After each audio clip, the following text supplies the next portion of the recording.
pour tout le monde, l'avocat, ses honoraires sont payés par les militants du PPACI. L'avocat, là, ses honoraires sont payés par les militants du PPACI. Je veux que le GPS nous prouve le contraire. L'avocat, je sais combien il a coûté, combien a été versé, combien il reste à payer, je sais tout. L'avocat, ses honoraires. Et c'est celui qui paye les honoraires de l'avocat qui est compétent vis-à-vis de l'avocat. Les honoraires, là, à 99%, c'est le PPACI qui a payé. Merci. Ok, là maintenant, tu vois, je suis d'accord, mais ce n'est pas le PPACI qui communique sur cette situation, mais plutôt, ce sont les gens des GPS. Et c'est eux qui font des panels, c'est eux qui font, et ils embrouillent les gens, tout ça. Donc, voilà, en tout cas, la question, ou bien ma préoccupation que je voulais un peu soulever. Deuxièmement, concernant, parce que bon, je sais pas si je peux être un peu gauche, mais on avait parlé un peu de cette histoire des Soro, là. Bon, en toute sincérité, quand les Ivoiriens disent non, on n'a qu'à se mettre ensemble et puis après on va régler nos problèmes là. Je ne sais pas s'ils font une analyse ou bien ils ont une réflexion. C'est ce problème-là qui a été créé entre Soro et puis Ouattara. Lorsqu'ils se sont mis ensemble pour faire la rébellion d'abord, est-ce qu'ils se sont dit bon, faisons la rébellion, après on va partager le gâteau? Mais c'est dans le partage des gâteaux là, maintenant il y a eu conflit. Donc vous voulez encore que nous nous mettions encore dans ce genre de choses? Non. Moi, personnellement, je ne suis pas d'accord pour cette histoire de Soro avec le PPACI. C'est vrai. Mais jusqu'à présent, le président, il parle, mais les gens ne comprennent pas son langage. Ce n'est pas parce que quand tout le temps dans son discours, il parle de Soro, cela veut dire qu'il embrasse ou bien il fait ceci, cela. Une manière de lui dire, mon ami, les choses pour lesquelles tu avais pris les armes, viens, on va les vivre ensemble. Donc voilà la situation. Donc moi, franchement, je ne suis pas pour cette histoire d'union. Si on va aux élections à rang dispersé, si Gbagbo a perdu, il a perdu. Il n'y a pas, c'est pas la fin du monde. Voilà. Donc je m'arrête là. Merci beaucoup.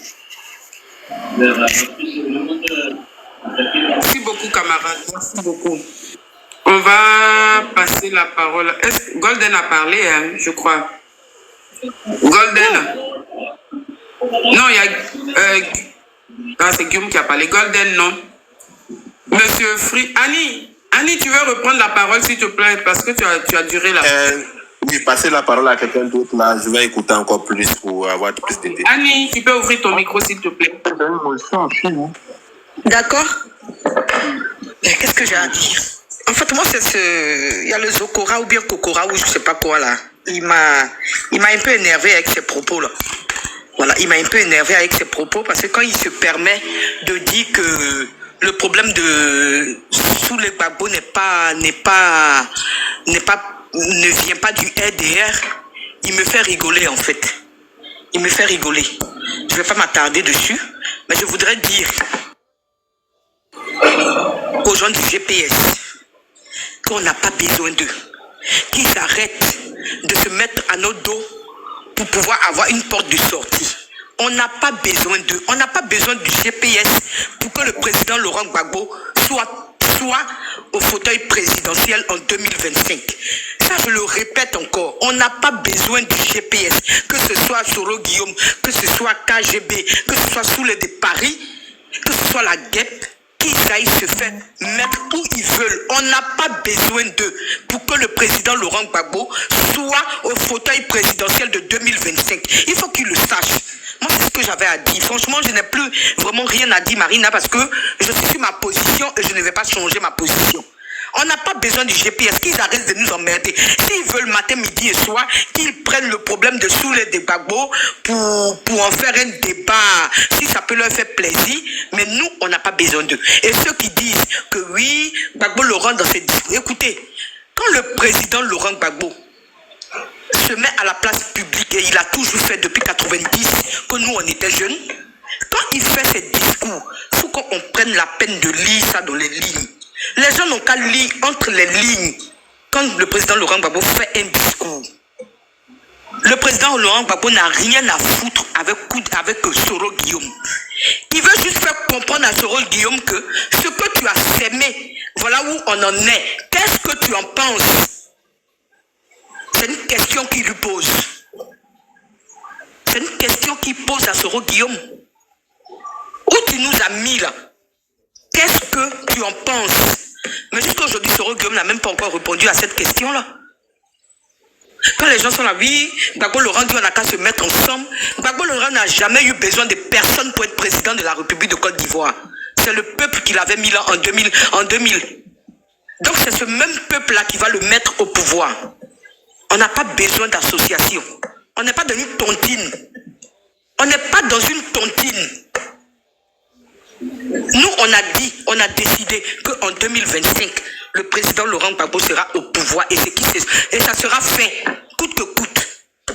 Quand les gens sont en train de dire oui, que le PPACI prône la violence, mais nous, on ne connaît pas la violence au PPACI. On a connu la violence quand le RDR a pris le pouvoir. C'est avec le RDR qu'on a connu la violence. C'est avec le RDR qu'on a connu la violence. Nous, on n'a jamais pris le pouvoir avec les armes. Jamais de la vie. On est passé aux urnes où on a gagné. Que ce soit en 2000, que ce soit en 2010, on a gagné le pouvoir. Et quand les gens sont en train de nous dire que oui, quand tu es sur le territoire français, tu ne dois pas insulter le président Macron, on ne doit pas insulter les Français. Mais qui dit la Côte d'Ivoire dit la France.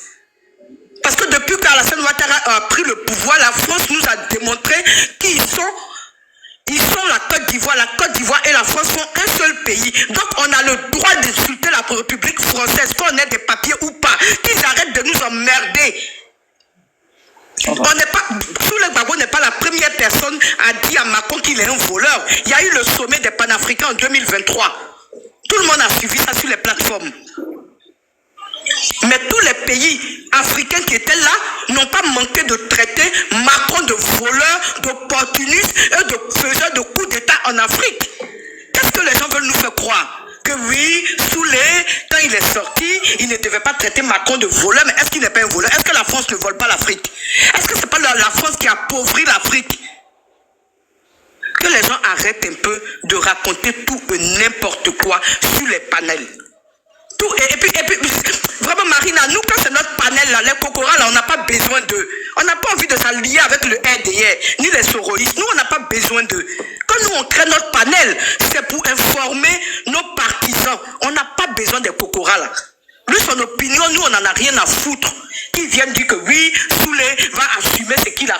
Mais il est en train de nous démontrer, vraiment c'est mon analyse, hein. Quand j'ai écouté Kokora, j'ai tout de suite compris que le RDR était de mèche avec cette histoire qui se passe pour notre Gbagbo Koné.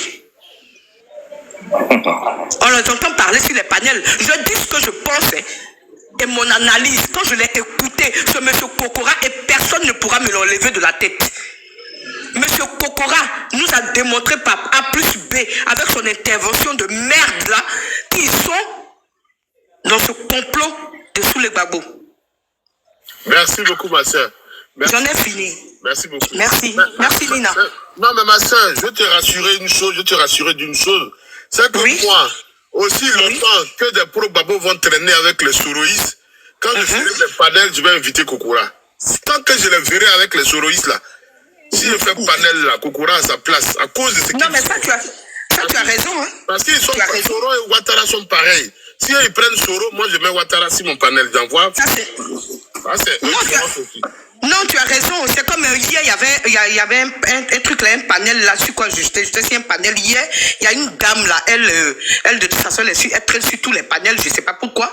Humanisme bien quoi là. Elle s'est permise de nous dire à nous que de toute façon, Gbagbo Laurent n'est pas le seul candidat n'est pas le seul cadre au PPACI. Si Gbagbo Laurent n'est pas éligible, vous pouvez prendre quelqu'un d'autre.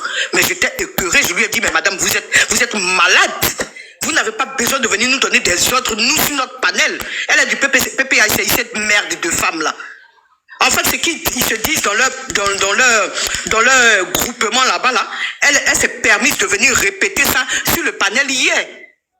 Mais ils n'ont pas le droit de nous dire qui on doit choisir pour être candidat au PPACI. On a choisi le président Laurent Gbagbo et on va le mettre au pouvoir pour nettoyer toute l'humiliation. Ils disent dans leur conglomérat là que si c'est pas Gbagbo, ça sera Soro.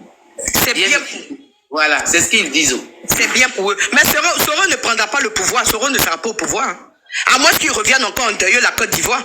Parce qu'il n'y a que ça qu'il sait faire. Il n'y a que ça qu'il sait faire.